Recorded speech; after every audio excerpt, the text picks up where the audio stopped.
fans. This is Kurt DeVille with Counterpunch Boxing News, and this is the noon chat. I know it's evening for some of you, but this is definitely afternoon for me. It is 1:31, so you know, it's like a little afternoon chat that we have to discuss, and I want to talk to you guys about, if you care to talk about it. And when I mean it, I'm referring to, okay, the spontaneous IBF decision to force Alexander Usyk to fight Filip Hrgovic for the mandatory. And you know, the problem of it is, it's not really, I can't say it's not really IBF because I don't know how much influence they have in it. We know they're known to do mandate certain things, and what I'm saying for them is selective mandates. You know, like, let's look at the welterweight division. I covered it a bit, but I'm going to go into detail with Jared Boots Ennis. He's the IBF mandatory. Why should Jared Boots Ennis have to sign a petition or a right to the IBF? Here's the right to these fucking guys so they can do their job when they're going out of their way to do their job for somebody else. That just shows automatic favoritism. You know what I mean? Because it's like, well, Filip Hrgovic and Zhilei Zhang just fought in September. I mean, just fought. I mean, this should happen, what, 2 months ago? Not even, right? So it's November the 12th, the 13th, or something like that. They fought on the 25th of, what was it, in August? Was that August? Or was that September? I think that was August, right? So they just fought in August. So it's been almost 3 months. Then all of a sudden the IBF mandates, right, this mandatory out of the blue. And then, of course, Eddie Hearn jumps to it. But then you have to ask yourself, like, well, how much influence did Eddie Hearn has over the IBF? Why is it so fast? Yeah, we knew it was an eliminator, sure, but then to mandate him to fight, he has so many days. You know what I mean? He has so many days to do this. It's just crazy. I just think it's ridiculous. You know? Whereas Jared Boots Ennis has been knocking motherfuckers out, all 27 of them. And he has 29 wins, no losses, no draws. Where, if anything, this is what we should be looking at from the IBF. The IBF, due to the controversial decision between him and Zhilei Zhang, because we know Zhilei Zhang hurt Filip Hrgovic a lot more than Philip hurt him, or Philippe.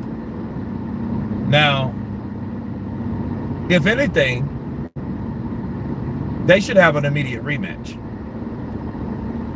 Ryan Watterson, what's up, brother? Counterpunch to you. The Joker, I think Hrgovic does better against Usyk than people are expecting. That fight happens. I mean, he'll do fine because he's a rapid, he's an offensive-minded fighter. You know, he's not a guy that lost his mojo like a lot of people believe AJ has. You know what I mean? Maybe the IBF has been asking what's the story with the undisputed fight, and Usyk and Fury got nothing to show the IBF. He's freaking going to be launched into a purse bid. Yeah, I mean, and you know, and Eddie Hearn is doing exactly what Eddie Hearn should do. He's making that shit happen. So I'm not really pissed at Eddie Hearn, but I do question how much influence does Eddie Hearn have over this purse bid shit. You know? Because I know he's trying to get the heavyweight strap back of some shape, form, or fashion.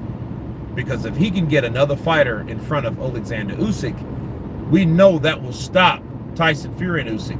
And that'll be Tyson's way of saying, oh, you see, the little middleweight didn't want to fight me. He has a mandatory. And see, the problem with that is Tyson Fury cannot relate at all because Tyson Fury never knew what it's like to defend multi titles. There's a lot of politics involved in that shit, man. You got fighters and promoters and promotional companies, are basically paying these sanctioning bodies off in order to mandate certain fights.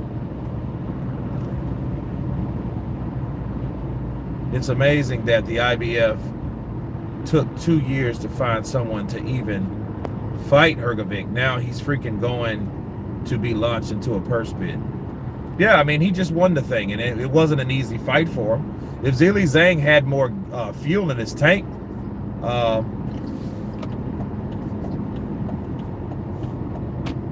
like if he knew what that was, and if he knew what he was going to do, he should have done that. But then again, man, Filip Hrgovic, bro, like, I think that's just that's just far too quick. Far too quick. A big question is, where is the IBF's eagerness to have Spence defend the IBF title he hasn't defended in 3 years? Ryan, that's the whole point. See, they're doing some selective shit over there. I thought the IBF was about their business. I thought they were going to, you know what? You gonna fight him, or this is what it is. Scance Rants, what's up? Counterpunch to you. What's your take on all this? This is Fury's fault too, to be honest. He has no reason to fight Chisora except for a quick payday. Well, let's look at it this way too. It'll also be Tyson Fury's scapegoat because he just had a fight. See, his whole thing is, I need a tune-up. But then that tune-up will turn into a barricade.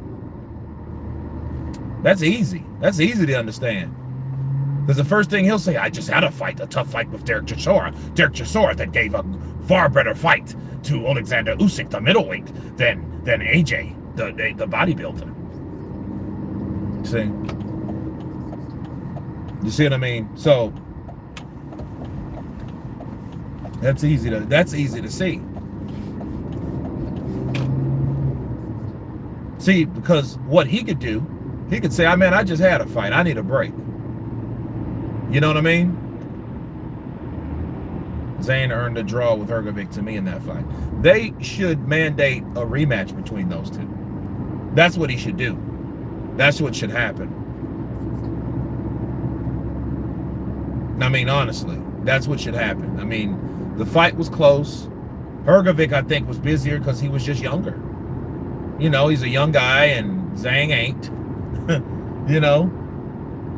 Zhang, I think he had that firepower. Let's get those likes up. Let's hit the like button. So we're here, hit the like button. We got 2 likes and 25 people. That's a shitty ratio.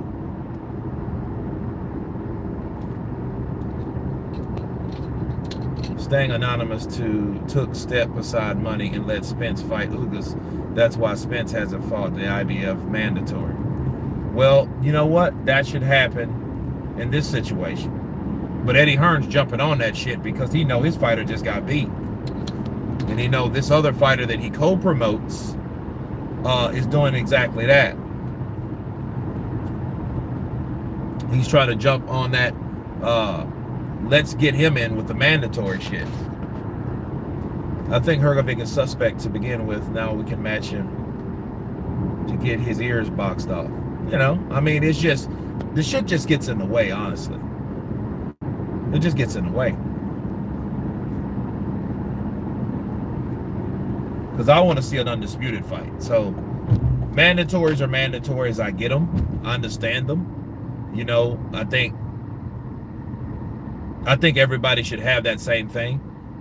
That same energy and the same mindset when it comes to mandatories. It's like, again, a lot of people thought, well,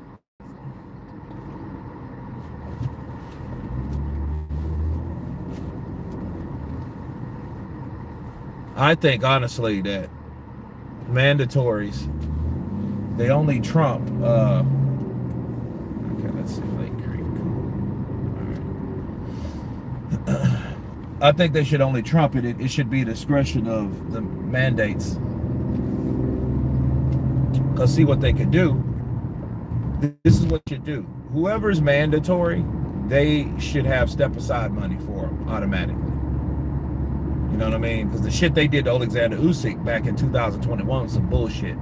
They were going to have him take on Joe Joyce when he was already the WBO.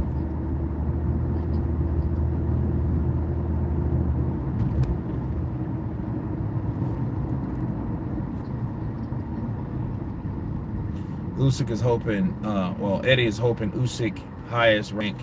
Hold on a second. Let me make this left before I start reading again. Got a bunch of shit. I'm dead in traffic. This is like, there we go.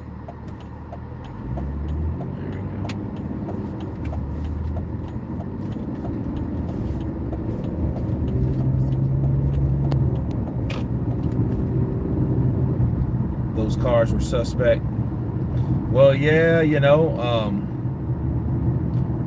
as far as the suspect cards, I think if Eddie paid anything, he should have paid.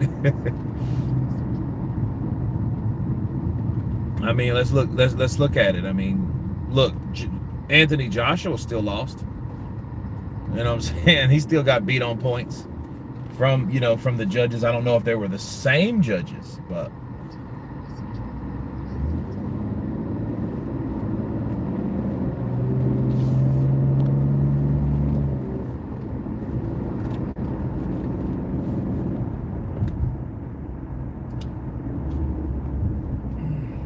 ranked Ruiz, then Joshua, and Ruiz is going the WBC route. Yeah, so he doesn't have to worry about Andy Ruiz, because Andy Ruiz is a PBC fighter. Most PBC fighters are going the WBC route because the WBC, I think, deals more with Al Heyman and those guys. If you really look at it, you know. Because why the hell was why was Andy Ruiz fighting Luis Ortiz for the WBC eliminator when you already have people above them? So that should let you know already that those guys have no intention of doing the right thing over on the WBC. But we're not talking about the WBC right now. We're talking about the IBF. And what the IBF did, it is like, yo, what are you really doing, IBF? You know, that's a quick mandate. Yeah, I know it took him a while, and a lot of people ducked him. I remember people ducking Hrgovic. I remember Hrgovic, man, and we're looking for somebody, Joseph Park. I think it was Adam Kalnaki, Luis Ortiz, Andy Ruiz. A lot of those guys just, you know, swerved fighting Hrgovic. They didn't want any dealings with him. Then Zhilei Zhang comes along and says, you know what, I'll fight you. I'm not afraid of you. I'll get with you. Can't blame nobody, to be honest.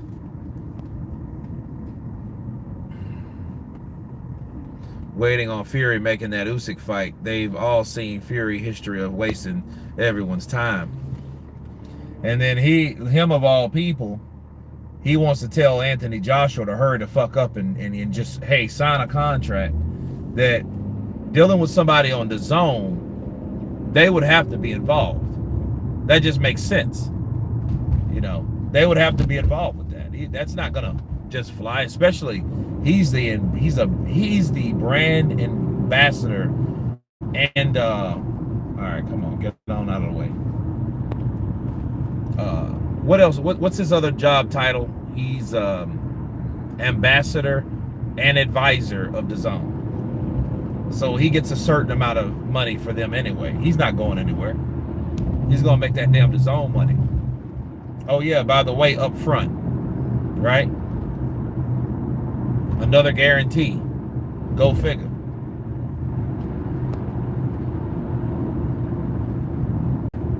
But see, to be honest though, if now we have to look at, since we do have a roadblock with the IBF, we have to look at what happened before. Tyson Fury wanted the damn tune-up. And really what he wanted the easier fight. He can say what he wants to about Alexander Usyk. Fighting Alexander Usyk wouldn't have been an easier fight for him. And he knows it. That's why he picked Dillian Whyte.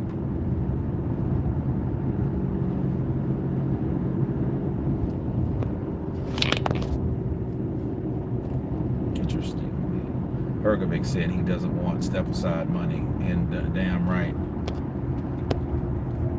his time's been wasted too much. Yeah, well, here's the thing about that. I think he's wasting other people's time. But then again, I wouldn't care about anybody's career but mine. Bars. You know? Everyone's still not even anyone in the second spot of the heavyweight IBF rankings. Man, they got a lot of people there. Yeah, so I'm wondering what happens to Zhilei Zhang. Macaulay is 6'2". This okay, I can't read that right now.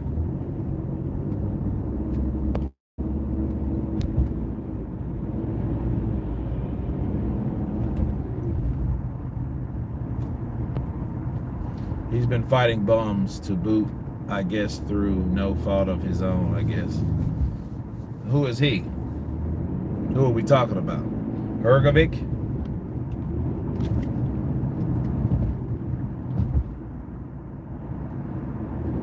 Yeah, it's going to be real nasty, though, because Tyson's going to start talking shit, and he's going to continue talking shit. You know, and the first thing he's going to say, it wasn't ready. But those mandatories start coming in, man, because I remember Joshua, you know, he fought his IBF, and the last IBF was Kubrat Pulev, if you guys can remember. And that's when Joshua fought him, Kubrat Pulev.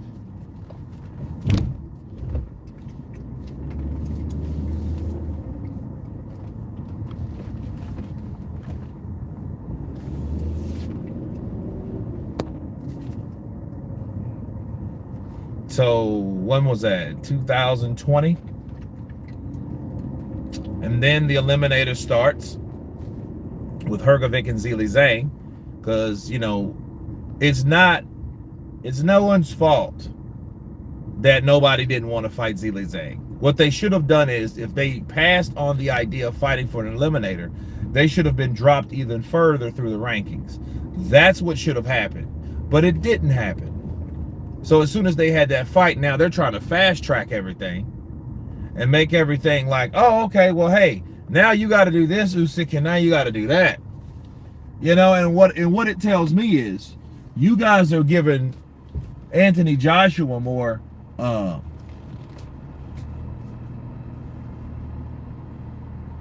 you're giving Anthony Joshua more leniency than Usyk. Because it would be wrong for them to say, you know what, no, Usyk, you're going to have to fight Hergovic because we said so. But then you don't have the same energy towards Anthony Joshua when he had all those belts. Because remember, when Anthony Joshua defended the title, okay, it was in 2020. I'm sorry, Kurt, I forgot to I got it now. No problem, Michael. You were going to give Usyk praise if he beats Hergovic like people gave AJ when he beat Pulev. I mean, of course, Nico the best. He's doing his job as unified champion. I'm supposed to give him props because he's doing what he's supposed to do. That's the thing about AJ. AJ fought those mandatories, okay? Because it's either fight him or get stripped, right? And at the same time, his mind was all over the place because he wanted to become this undisputed champion. But that shit didn't happen, you know, and it's hard to maintain that when you got one guy that has one belt and no one's making him do shit.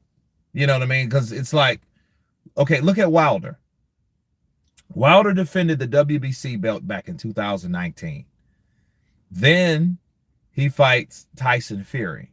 He loses to Tyson Fury. Tyson Fury gets it in early part of 2020. Right? So then a whole year goes around, nothing happens, right? And then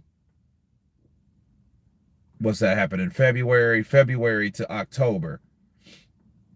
So, dude, you're looking at another 8 months. So a year and 8 months go by. And then the arbitration happens for the WBC without any mandate at all. So, I mean, it's a shit show. Get out of here. Who praised AJ for beating Pulev? I mean, I thought Pulev was a pretty formidable opponent. I think he was there. He was the mandatory. Now, how good was he? Man, we don't know. We don't know how good Pulev really was, because Pulev, I think, waited around like a lot of fighters do these days and just waited for the opportunity to get some M's from Anthony Joshua, because Anthony Joshua was a cash cow. He was the mandatory, so he was going to hold that and stand on the hill of that, which I don't like it, but I understand it, because a lot of people, boxing is a business. And since boxing is a business, people, what they're doing is they're telling you, hey, you either fight this guy that you could fight, but he's a tough opponent, but then you could get beat by that guy. Then you would lose your position, where you are, or just wait.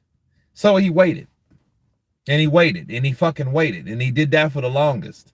And he got that fight with AJ. And AJ finally beat him. That's the one fight that AJ had in 2020. Okay. And the next year, he was beaten by Alexander Usyk in 2021. AJ still making $30 million even after a loss. Yeah. Well, I mean, he made more than that in his last fight. He made more than $30 million. But, he's the money guy. Who cares if AJ's getting millions?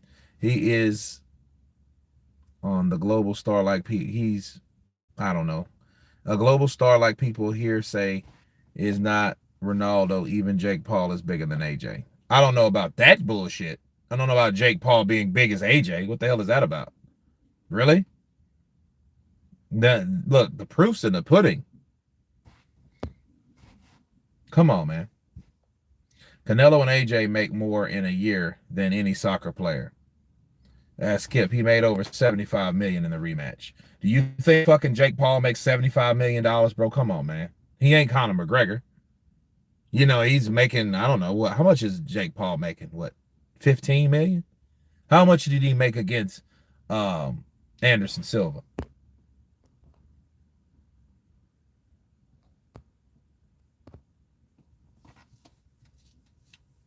That's the question you ask yourself. Joey Jazz says Nico a hater. I don't see what the animosity is about, because to say Jake Paul makes more money than Anthony Joshua, yeah, you got to have something against AJ, bro. That's not hard to see. Jake Paul was bitching his 220,000 pay-per-view buys versus Silva.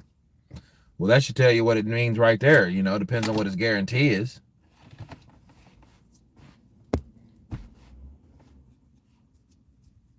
He's globally, even small kids in school talks about Jake Paul worldwide. They don't know AJ.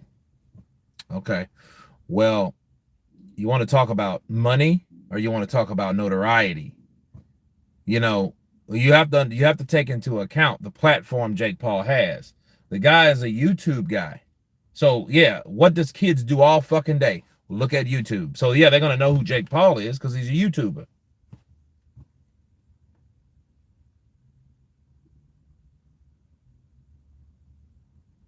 I mean, popularity, not money. Oh, well, I mean, I don't know. He probably is more popular, especially here, especially in the States, because he's American. Then he attached his name to Floyd Mayweather in the boxing scene. He already had a huge platform. I mean, how many subscribers does Jake Paul have? A shitload. AJ is the money man in the sport, but outside of England and hardcore boxing fans, no one knows him. He's not a Ronaldo status, even LeBron. Well, Floyd got that money, man. Do kids buy pay-per-view, though? No, they don't buy pay-per-view. No, they watch YouTube.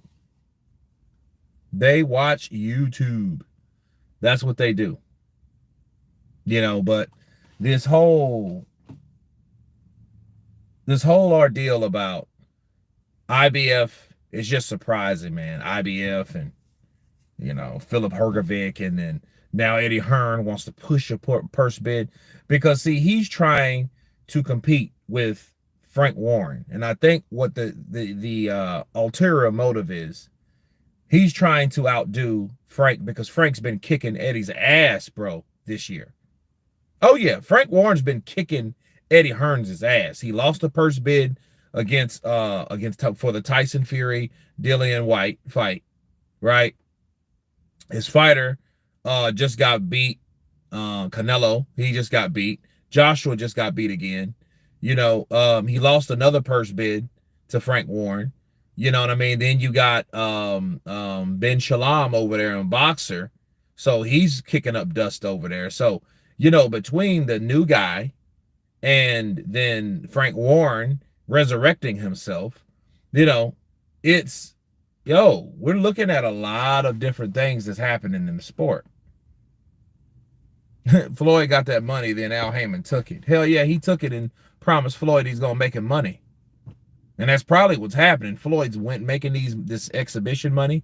That's why he's getting a big guarantee for a promise that he would put back to give these to take and invest in these other fighters, right?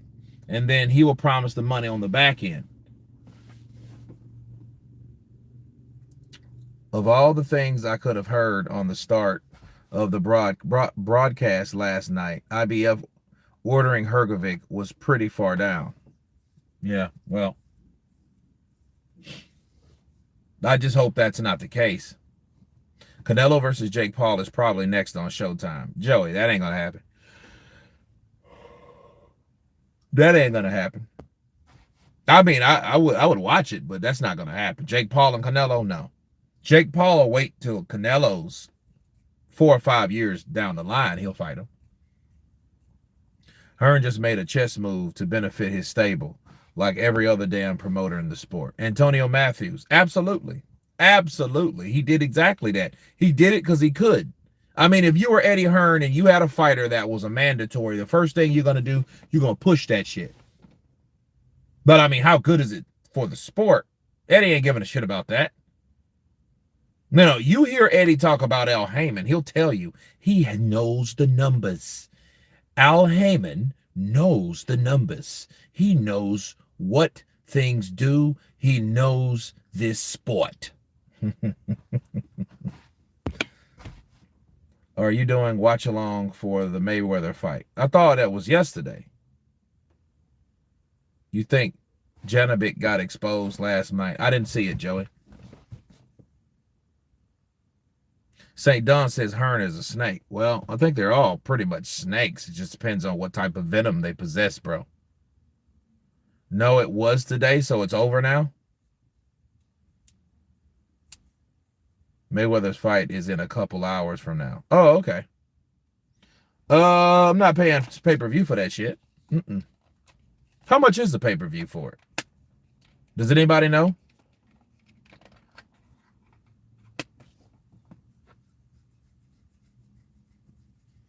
Because I'm supposed to go out to eat here in a little bit. So, no, it's $20 here. Ask Skip. Yeah, there. What about here? If you're here and my here is the same place, that wouldn't be bad. I'll pay $20 to see it. I'll support. Oh, it's $14.99. I could watch that. Let me see what's going on, and then I'll do a live for it. Of course, shit. You know what I mean? $15. That's not bad. But see, do you understand? Floyd did that shit on the zone for $15. If he knows he has guys that get paid less than him, why aren't those pay-per-views around that same amount? Because for $15, that would deter people from wanting to steal the shit and watch it on true quality because it's only $15.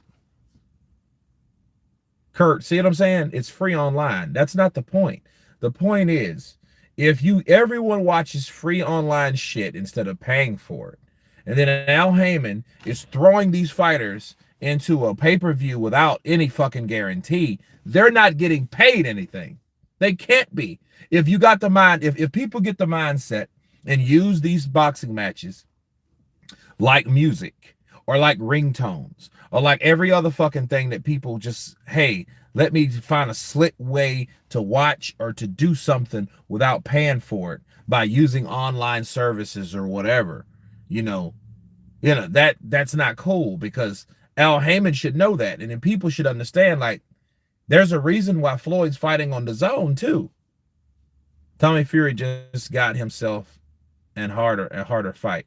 Who is he fighting? If Hergovic somehow wins, only way AJ gets the belts back. Yeah, because he'll knock out Hergovic.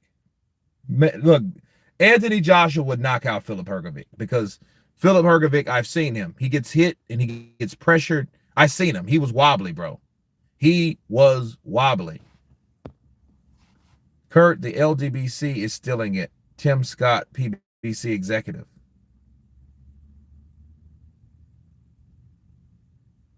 Who is Tim Scott? Who's that? I'm a paying boxing customer. These boxers got to get paid. Rolly Lambert versus Tommy. Tim's name is Smith. Yeah, Tim Smith. Yeah, I know who that is. Well, if they're paying, if they're stealing it, that means the fighters are not getting paid, man. PBC has no more money for this quarter, which is why nothing was on their schedule. That makes sense.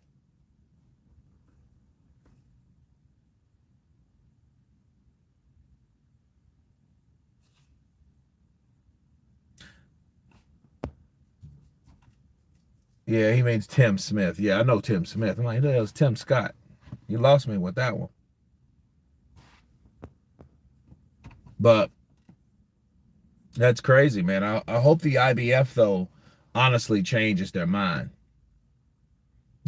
Or, you know, offer Hergovic a step aside or something, which Hergovic's not trying to do, because we already know Eddie Hearn was like, this is your way, man. This is your way, mate. You could take it on. You could bring it back. How long have you been doing this, Kurt? Been doing what? You mean YouTube? Since 2015. All I want next year is Tank versus Ryan. Okay. Evening, do you think Hergovic would step aside? I don't think so. Unfortunately, I don't think so. Unless he gets a certain amount of money.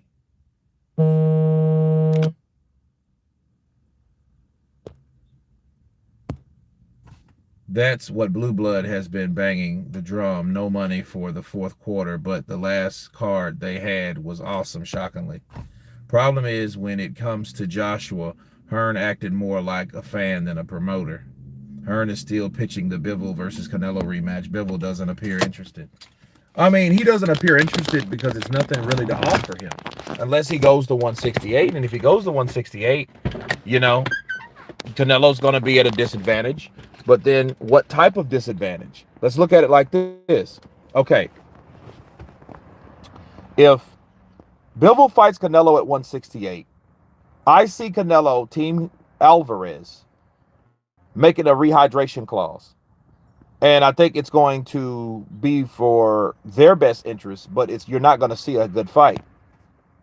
At least here gets his fighters paid. Hearn gets his fighters paid. That's true. I mean, we've heard only certain amounts of guys that say Eddie Hearn screwed him over, but it wasn't about money. It was about probably something that either he promised them or the projections weren't there or something like that. But at no means was it, oh, Hearn ripped me off and told me he's going to give me this amount of money, and it didn't happen. He's not going to do that.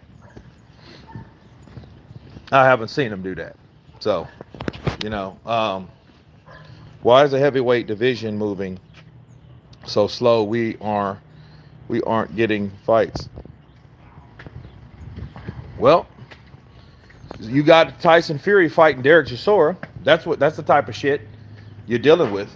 Because see, if you're gonna come back to the sport, why fight Chisora? Just stay retired. That's what I say. Just stay retired. So you want to talk about, AJ and Usyk just fought, right? Deontay Wilder just fought Helenius to come back on the scene. Tyson Fury's the reigning and defending WBC heavyweight champion.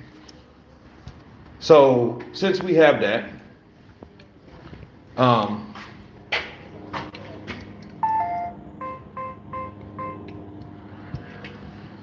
and he fights Chisora and then blames it on AJ. You know, hey, AJ's the reason why I'm not fighting a formidable opponent. But then you put a deadline out of the blue,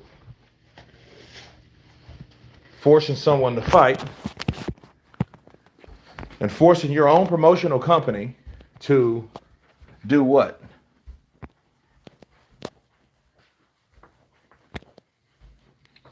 Kurt, did you see Izzy lose last night? Nope.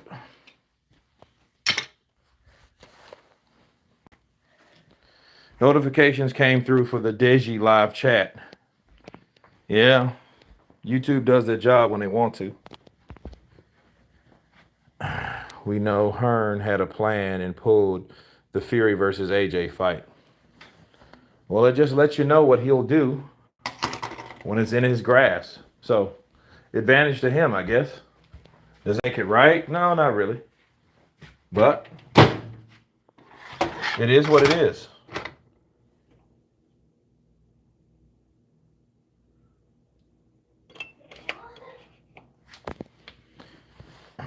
Hearn would put Bivol versus Botsy, pay Bivol more.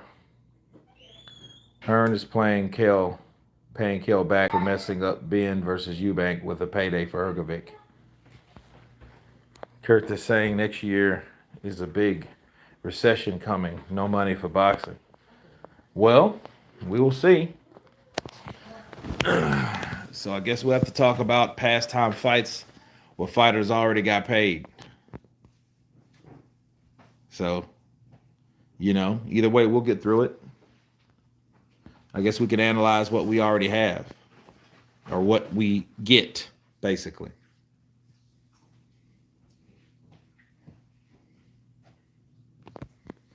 Chisora has only declined. That's true.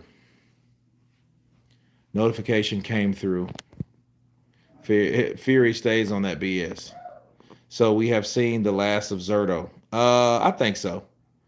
I think Zerto's a big boy. He should either go to cruiserweight, but he doesn't hit hard enough for cruiserweight. So, there we go. So I don't know. Hard times boxing. I don't know. Zerto, I seen that fight again. He was pretty good. He just wasn't as good as Bivol. Bivol's just faster, more combinations, busier. So he just outworked him, out-hustled him.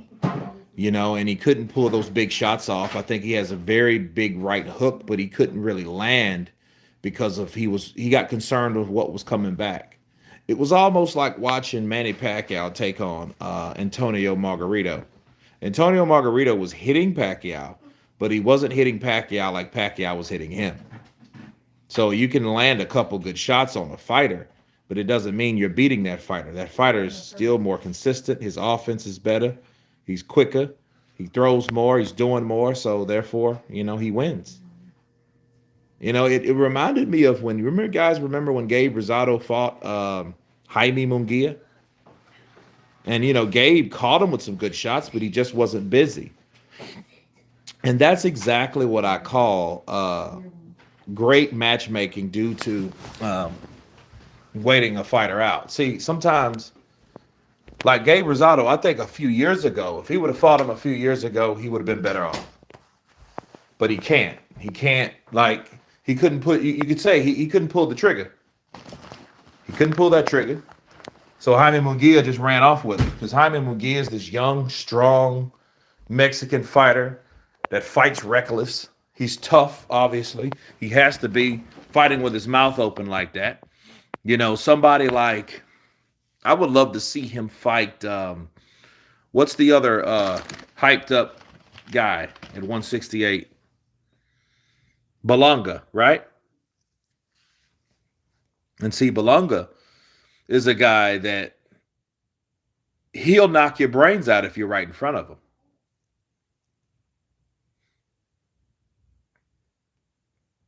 Zerto could go back into Golden Boy witness protection. Yeah, I bet you De La Hoya is doing a line of coke right now, ain't he? Queensberry was negotiating what when their boss told them, if not today, it's over. Munguia is on a strict diet of petty cab driver.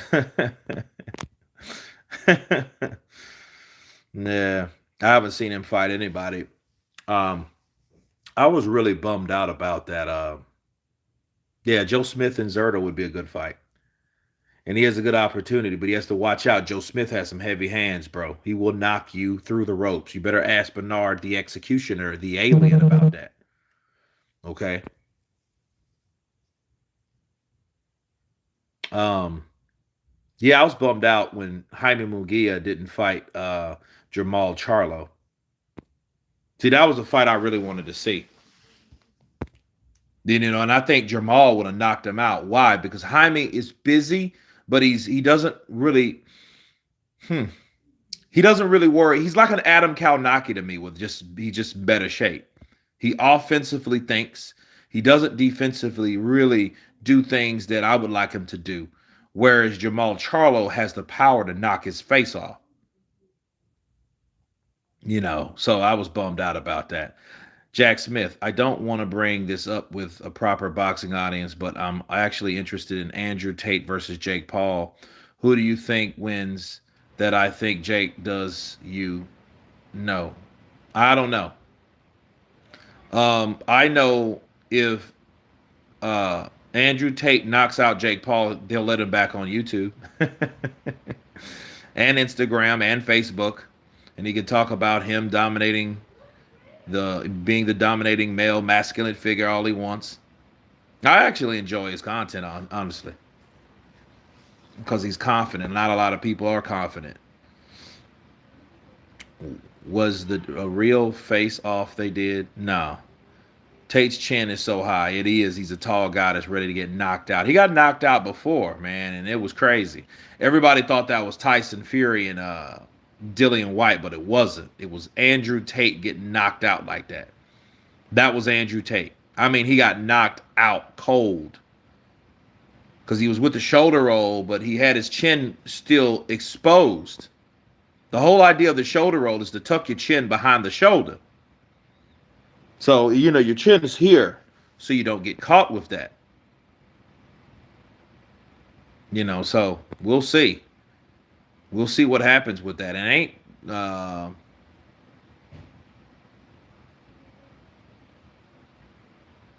but Andrew Tate, we'll see though. That would be a good fight. But guys, the IBF, you know, they dropped the ball. Eddie Hearns caught it, so he's running with it. Alexander Usyk and Tyson Fury, it looks like it's on a standstill. Thank you guys for hanging out with me for this 43 some odd minutes. God bless you all. Stay safe, be blessed, and everyone has been Counterpunch. Peace.